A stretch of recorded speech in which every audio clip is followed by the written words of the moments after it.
Hey, welcome back to Home Built Garage. Today I'm working on my little guy's KTM SX50. This thing is a 2012. I'm just doing a quick top end rebuild on it. I don't suspect many issues other than I noticed a lot of the cross hatching is a little faded out just by pulling exhaust by buff and looking up in. So, as usual, I appreciate it if you go ahead and like and subscribe, and we're going to get started. First off, I'm going to drain the coolant. Now, there's a couple ways you can do this. I believe it's this screw here. Don't quote me on that, but I'm pretty sure that's one of the drains. Or for me, I'm just going to take the pipe off right here because I'm going to take it off and get it out of my way anyways. Just one less thing to worry about.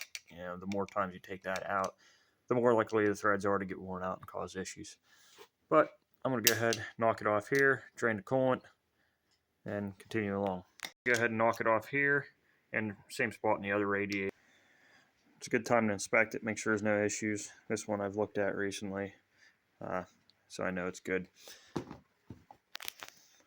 So, I forgot to mention I did already have the head pipe off. So basically there's two springs in there, pop them off, bolt here, and I take this one off here. It allows you to get a little more play out of the pipe. You can take the pipe the whole way off, the silencer the whole way off, but you really don't need to. Inside of the bike, you have another hose. I already pulled the clamp off. I'll just knock that hose up off. Alright, so next step is going to be pop the boot off. I already loosened the plug. Let's see if I can get it off. It's been on there a minute. Knock the boot off. Plugs, you can use a 5/8 or 16 if you have it. Either one will be sufficient.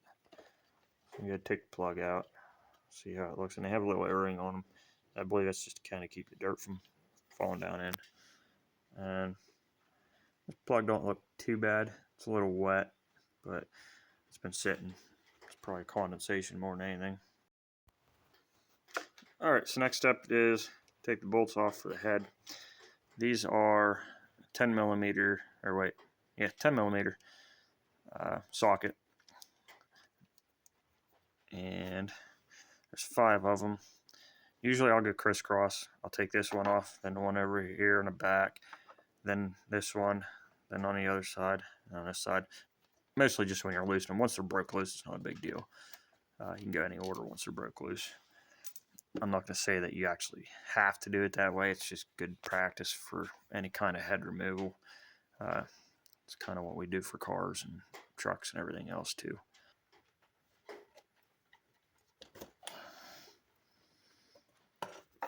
Alright, so the head's off. O-ring kind of stuck to it, no big deal.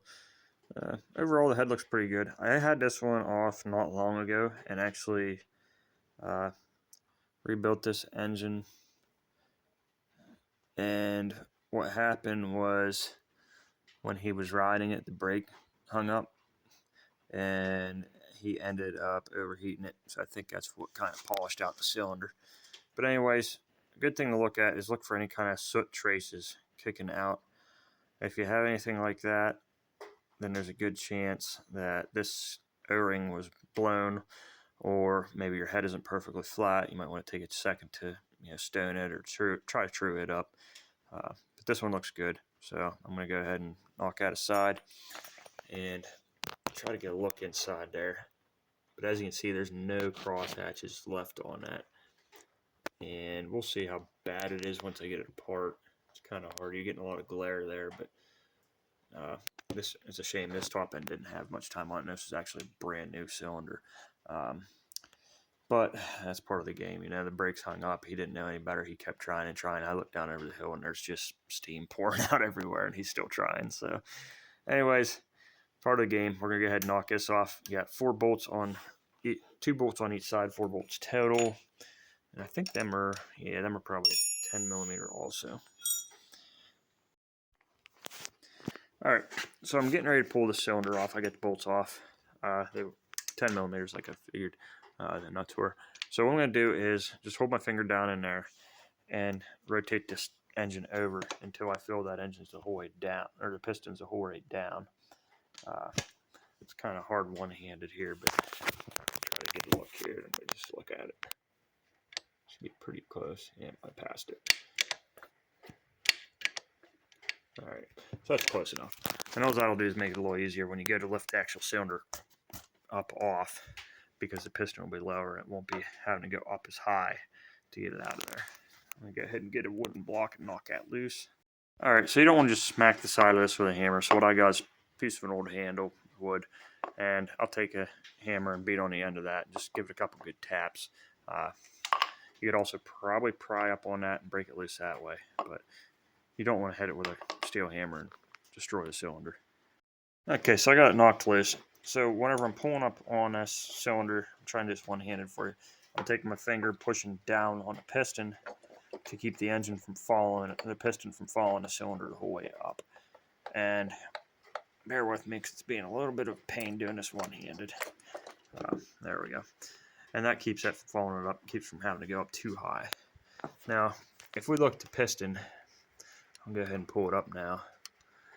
I want to make sure I don't have any real rod play, but this piston is completely wiped out, and this thing didn't really have any major hours on it.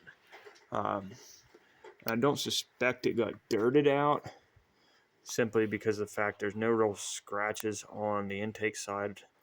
The ring looks like it was still in place good, but this thing had maybe 5 or tops 10 hours on it, if that, and it's wiped out. And my kid is not an aggressive rider, so I suspect when he overheated, it started to kind of seize up.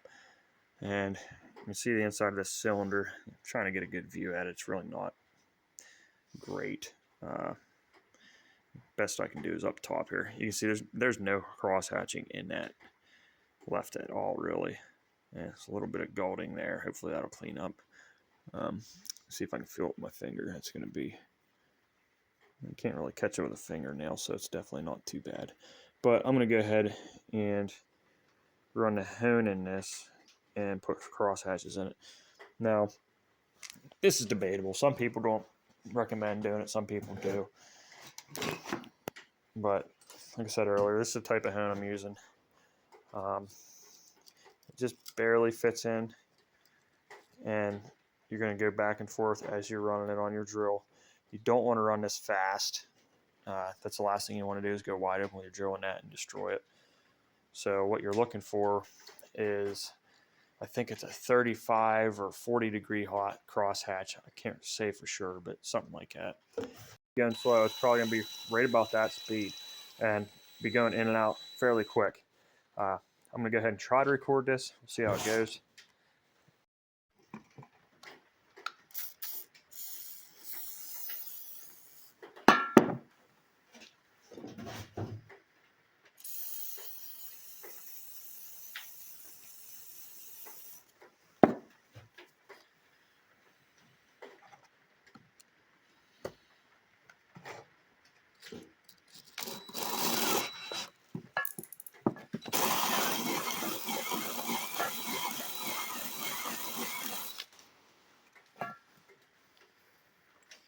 Alright, so you can see it's putting good cross hatches in there. I'm probably a little steep on them. That should be a little bit flatter, a little bit less of an angle, I think.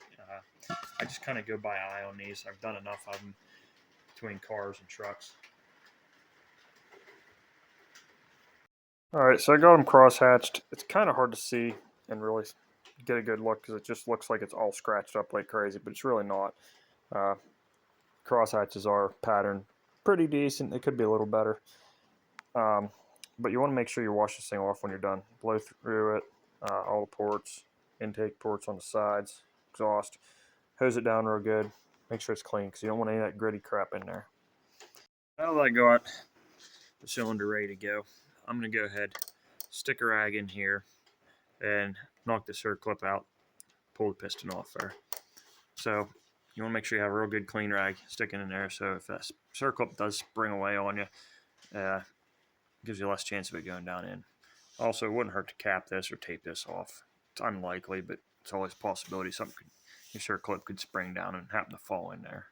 Next, to get the circlip off, I just got a seal pick here. And what I usually do, I'm probably not going to be able to do it one-handed here, but get it in there and pop it out. Popping it out usually isn't too bad as long as that gap is not lined up right here. I had one that was like that, and I could not get it out. It was a junk piston. I wasn't reusing it. So what I did is took a Dremel tool and just cut into here until you hit the wrist, or the wrist pin a little bit. And then at that point, I was able to just knock a little bit of circlip out and bring that out of there. Especially the one thing when you're doing that, you especially want to make sure that every little port is covered up if you got to go in there with a Dremel and hack at that thing. All right, so I got my seal pick worked in behind it. And from there, I'm just going to kind of pull on it, pull it out, and just like that, that's out. And these are usually only getting used once. Usually your piston kits will come with new ones. At that point, I'm going to go ahead and try to get my finger in there and push it out. I'm probably going to have to get a screwdriver or something now. Sometimes you get lucky and they come right out. Sometimes there's a little bit of a burr or something right on the edge that won't come out. So I'm going to go ahead and knock that out. Just took a screwdriver and knocked on the other side of that, tapped real lightly. You don't want to do too crazy. And come right out. Now, as you can see, that piston is completely polished. You should be able to see them little grooves the whole way across. And usually even the black coating is on there. I forget what they call that, but it's basically an anti-friction coating. And really, I'm not seeing a lot of, there's really no heavy scoring. There's a little bit right there, but it's not enough to even catch a fingernail on. It's very fine. So I'm going to say, most likely when it overheated, it caused some issues. And it doesn't look to be burning real bad. It's not like it was seizing up. There's still actually an oil coating on this thing, so it's definitely not burning lean. And the old piston, I didn't change jetting or anything, and the old piston didn't look like that when I took it out. So chalk it up as a lesson learned. I'll have to teach him more about that whenever he has an issue where his brake's hanging up. But nevertheless, I'm going to go ahead and put the new one in, and this bearing will come right out. I always replace that too. The other thing, you always want to check for play in your rod up and down. So once you bring your crank the whole way up, your rod and everything the whole way up, grab the rod and see if you have any play up and down. You don't want any there. You will have a little side to side like this way. You're going to have that. But you just don't want any up and down. There's specs for that. There's ways to check that with some special tools and stuff like that, but we're not going to get into that. Alright, so I'm going to go ahead and lube up the bearing. What I usually use, just 2-cycle oil. Sometimes you just soak it in there while you're doing other stuff. That way you know it's good. Throw it.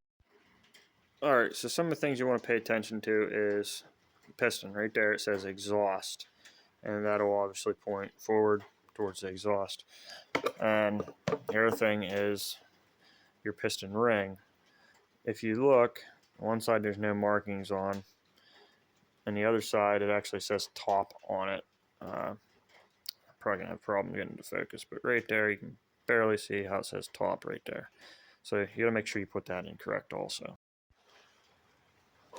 Okay, now bear with me, it's probably gonna be a little shaky and everything, but this is one of the worst parts. That's not a scratch, it's actually a piece of my fingernail that was on it. But anyways, I started them in right about there. Teaches their own on this type of thing. This is a pain in the butt part of this. The worst part of doing these. I'll push right here with my thumb and take the seal pick and get in here. But you got to be careful you don't destroy this thing. And I don't even know how well I'm going to get this on film. But as I roll that in, I'm pushing down with my thumb really hard. Now I get right to the edge there. It's just about in. And push a little harder. And it's pretty much in there at this point. You'll hear it snap when it goes, typically anyways. You want to make sure you're not scarring your piston up. Just about in, and there it just snapped in. Now you want to get a good look in that groove and make sure it's the whole way in there. That is the last thing you want, is that guy coming out. So I got my new wrist pin bearing soaked in oil. It's put in there. It's tricky sometimes not to let it fall out. Trying to do this one-handed. But anyways, got that on there.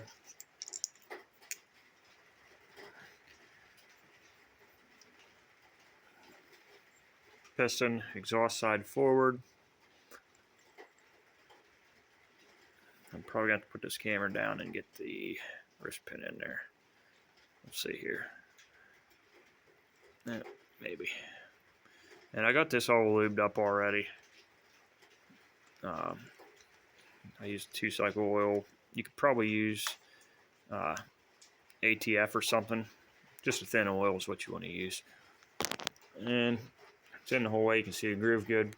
So I'll go ahead and I'm going to have to do this one off camera. But I'm going to go ahead and put the snap ring in. And again, make sure you have exhaust pointing the right way on that. This one actually has the EX and arrow forward. Usually there's at least an arrow forward. Alright, so I got that snap ring in. You can see it's in the whole way. You hear a good snap. This is one of the most important parts, is making sure that thing is in the whole way. So take a good look, make sure the whole way around is nice and even, in the groove the whole way. You can kind of tell by the fact that it's at the same depth the whole way around the wrist pin and everything there. Apologize, this isn't focusing real well, but you see that it's snapped in. Both ends are flush with flush with the groove, filled in the groove. So, all right. So next is a gasket. I'm gonna go ahead and knock it off, put the new one on. I'll just measure this one with a micrometer and use the same thickness that I got, because there sometimes is different thickness of gaskets for this, and it has something to do with your timing or your compression and everything. There is a tool set for measuring that. I don't have it. I've just always done it this way, and I haven't ran into any issues. So that's the way I'm going to do it. Next, I'm going to put the new piston ring on. And as I stated before, you want to make sure that you have that top pointing up. And also you can see the little groove in the top of the ring, or in the edge of the ring there. Make sure that lines up with your piston's pin. It's kind of hard, it's not focusing. But anyways, there's a little pin right, you can kind of see right on the edge right there. You want to make sure that goes into this groove right here. Okay, this is about the most I'm going to be able to record of this. But anyways, the exhaust side has the cylinder end coming down a little bit farther. So what I'll do is I start on that side, push it up against the piston ring, bring it around to this side, and with my thumbs make sure it all stays into place. And again, making sure that that piston ring is lining up with the pin up top on the piston. So I got the piston on, or piston into the cylinder, and just make sure you're really squeezing that ring. And once you get it, it should slide pretty easily. Also, even with the cylinder not bolted down or anything, I'm able to actually kick that thing over. And you can see the piston coming right up and down, and it's not even trying to push this, because once you're lined up perfect and your piston ring is in good, it should fall right down in there and not fight you a lot, because it's a pretty good fit. So I'm going to go ahead and put the bolts, or the nuts, I'm sorry, to this, tighten that down, install the head, tighten it down. At this point, it's pretty much just reverse disassembly. Again, on the head, make sure you crisscross pattern. There should be a spec and a illustration of that somewhere online. If you just Google it, you should be able to find that. And the same with these. Usually you want to tighten this one, tighten that one, crisscross. That's how I do it anyways. I'm not saying that's 100% in the book or anything, but that's just how I've been known to do them. Right, so next step's clean his head up. Usually I'll take like a razor blade, scrape any hard crap off, making sure you're not golding into your metal. And then just a light rub down with a Scotch-Brite pad. You don't want to use a buffing pad on these things. It will destroy them pretty easily, pretty quick. So I do everything by hand on these. Got my new O-rings in there, ready to go. So I'm going to go ahead and put the head on.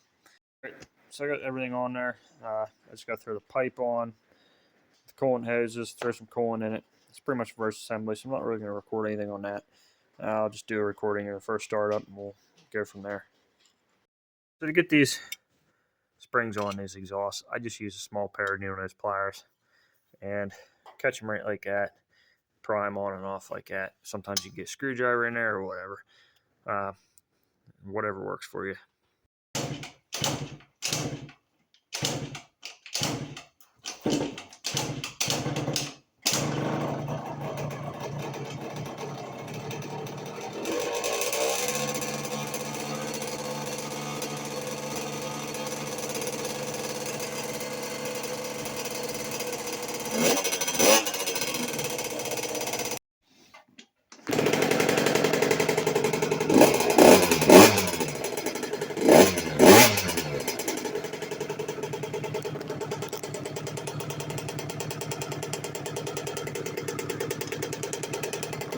Took a lot more kicking when I first started. I believe it's because I did have the carb fuel shut off and drained out of it. Probably took a bit to get through the system, but nevertheless, fires up, runs good now.